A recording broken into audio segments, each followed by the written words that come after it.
देखिए, दिल्ली के अंदर रामजस कॉलेज में जो घटनाक्रम हुआ कि जिसमें एबीवीपी के गुंडों ने नरेंद्र मोदी के पुलिस के साथ मिलकर के वहाँ के छात्रों पर अत्याचार किया, उन्हें प्रताड़ित किया, उन्हें मारा पीटा, दौड़ा दौड़ा करके मारा गया। उसकी हम कड़े शब्दों में निंदा करते हैं और उसकी जितनी निंदा करी जा सकती है वो कम है।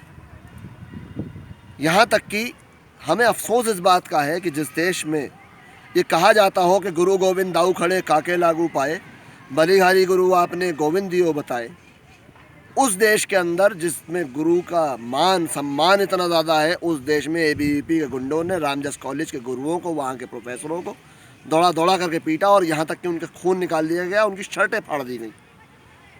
इस घटनाक्रम के बाद हमारी एक बहन जिसका नाम गुरमेहर कौर है, उसने ट्विटर पे लिखा कि मेरे पिताजी कारगिल के युद्ध में शहीद हो गए और उनको किसी ने शहीद नहीं किया, उनको युद्ध ने शहीद किया। तो एबीवीपी वालों, आरएसएस और भाजपा वालों की मिर्चें लगने लगी, उनको इस बात का बुरा लगने लगा और अपनी घटिया मानसिकता उन्होंने ट्विटर पर दिखाई उनके लोगों ने, जो बहुत अफसोस का मकाम है। जैसा कि आपने कहा कि वीरेंद्र सहवाग और जहाँ तक रणदीप हुड्डा का सवाल है, उन्होंने जो कुछ भी कहा गुरमेहर कौर के लिए, वो उनकी फूहड़ मानसिकता को दिखाता है। वीरेंद्र सहवाग रिटायर हो चुके हैं, करने वो कुछ है नहीं, सोच रहे होंगे कि घटिया लोकप्रियता हासिल हो जाएगी, तो वो लोकप्रियता लेने के लिए उन्होंने ये कदम उठाया। या ये भी हो सकता है कि सोच रहे हों कि कहीं से चुनाव लड़ लें, तो चुनाव ऐसे लोगों को भाजपा टिकट देती है।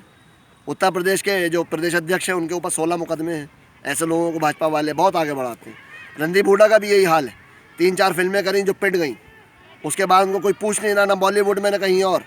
उन्होंने भी ये सोचा कि गुरमेहर कौर के ऊपर टिप्पणी कर करके घटिया लोकप्रियता हासिल कर लें, और इन लोगों की मैं कड़े शब्दों में दोनों की निंदा करता हूँ। और जहाँ तक रहा सवाल हमारी बहन गुरमेहर कौर का, तो हम और अलीगढ़ मुस्लिम यूनिवर्सिटी हर तरीके से उनके साथ खड़े हैं, पूरी तरह से सक्षम हैं। आज भाजपा ये कह रही है इस घटनाक्रम के बाद कि गुरमेहर कौर के साथ बलात्कार कर देंगे, उनको जान से मार देंगे। ये मानसिकता शर्म आनी चाहिए इन लोगों को। विनय कटियार जैसे लोग, हमने देखा है भाजपा की मानसिकता को। विनय कटियार जैसे लोग जिन्होंने अभी प्रियंका गांधी पर ये कमेंट किया, भद्दा कमेंट किया खूबसूरती को लेकर के, ये भाजपा की मानसिकता है। अलीगढ़ मुस्लिम यूनिवर्सिटी में जो छात्र संघ के चुनाव होते हैं, उसमें किसी पार्टी का कोई इन्वॉल्वमेंट नहीं होता। ना एबीवीपी हमारे यहाँ है, ना एनएसयूआई हमारे यहाँ है, ना समाजवादी छात्र सभा है, ना ही कोई और छात्र संगठन हमारे यहाँ चुनाव लड़ सकता है। हमारे फाउंडर सर सैयद अहमद खान ने इसी बात को देखते हुए कि ये भाजपा जैसे लोग, ये एबीवीपी, ये गुंडे जैसे लोग कैंपस में ना आने पाएँ, इस वजह से ये हमारे यहाँ कायदा बनाया गया। हम जब चुनाव लड़ते हैं तो हमारे साथी, हमारे दोस्त हमें चुनाव लड़ाते हैं। इससे हमें कोई परेशानी नहीं होती, ना हमें पॉलिटिकली कोई परेशानी होती है, ना ही हमें किसी तरीके की कोई और परेशानी होती है। हम डायरेक्ट हर पार्टी में जा सकते हैं।